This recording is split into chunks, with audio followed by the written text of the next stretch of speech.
the only source so far on this story is one Israeli soldier who's a very interesting character. We've traced his identity at the Gray Zone. And it comes through a state-sponsored Israeli media organization, as you pointed out, I-24, the reporter Nicole Sedek, who just went to Kfar Aza and said, I'm hearing that babies were beheaded. Right. Then the Israeli Foreign Ministry goes and blasts it out. 40 babies beheaded. Why? Because the U.S. bombed the crap out of ISIS in Raqqa. We destroyed half of the city of Raqqa, and that's what Israel wants us to do to Iran. They want us to see Hamas as ISIS and then to get involved in their regional conflicts. So they're pushing this story. The source is a Israeli soldier named Davidi Ben-Zion, who is a settler leader. He's from one of the fanatical wings of Israeli politics, and he, he's a reservist. He's serving in the military, but he got in trouble earlier this year because he called for an entire Palestinian village to be wiped off the map next to his illegal settlement in the West Bank. And he's the guy that she's interviewing as her credible witness. I don't trust it. And as you said, Israel has enough to go on right now to try to portray itself, even though it's the occupier and besieger of the Gaza Strip, according to international law, to portray itself as a victim. Why do they need to do this? It's because they're trying to draw the U.S. in. I agree with that for sure. Because that's why everybody immediately brings up the Nayirah testimony. What will shock Americans to the most extreme degree to justify U.S. involvement? You should break that down, though. Like the Nayirah testimony? Yeah. I mean, I can break it down. We have the Wikipedia pulled up. False testimony given to the United States Congressional Human Rights Caucus, October 10th, 1990, by a 15-year-old girl who was publicly identified by the time by her first name, Nayirah. The testimony was widely publicized and was cited numerous times by U.S. Senators and George H.W. Bush in their rationale to support Kuwait in the Gulf War. In 1992, it was revealed Nayirah's last name was al-Sabah and that she was the daughter of Saud al-Sabah, the Kuwaiti ambassador to the U.S.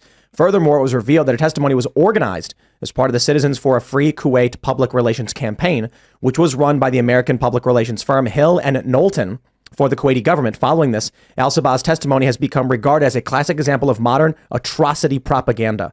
So it is false testimony.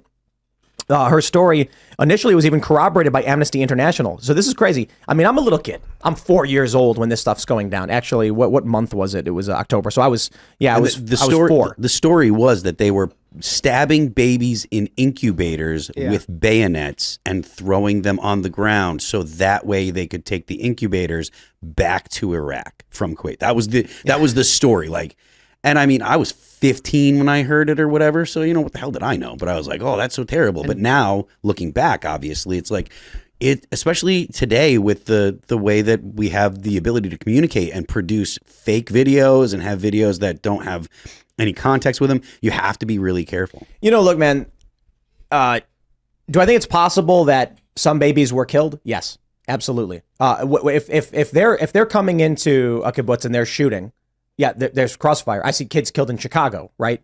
And you're in an active conflict zone, likely going to happen. I think it's possible that like the most reasonable and rational thing that I would say highest probability in terms of this being truthful is that, a couple babies died. One had this is such a horrible thing to say, but severely injured to the point of decapitation. And then someone passes it along and Purple Monkey dishwashes itself, telephones itself into 40 babies killed, beheaded, in a more extreme version of the story. But now it serves a political purpose. So it escalates to a point where Fox News is reporting it, headline, as though it's, proven. The challenging thing is, what do you need? How do you prove it? What do you do if this is true, if they're not lying? Well, there's another purpose to it, which is to deflect from the obviously true, real videos of babies being killed by Israeli airstrikes all across the Gaza Strip.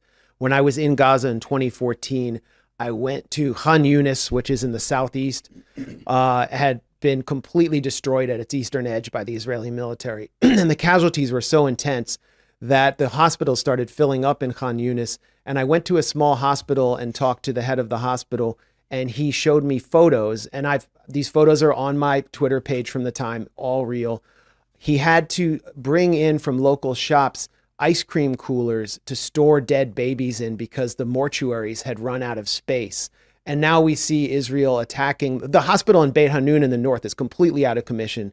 All of these hospitals are coming under attack. So babies are dying in the Gaza Strip. There's video right now. Jackson Hinkle just tweeted a video of a father carrying his baby out of the rubble. There's another video on Times of Gaza, a local publication, of a father putting his infant daughter to sleep for the last time. And they've completely erased these casualties. They've always been erased.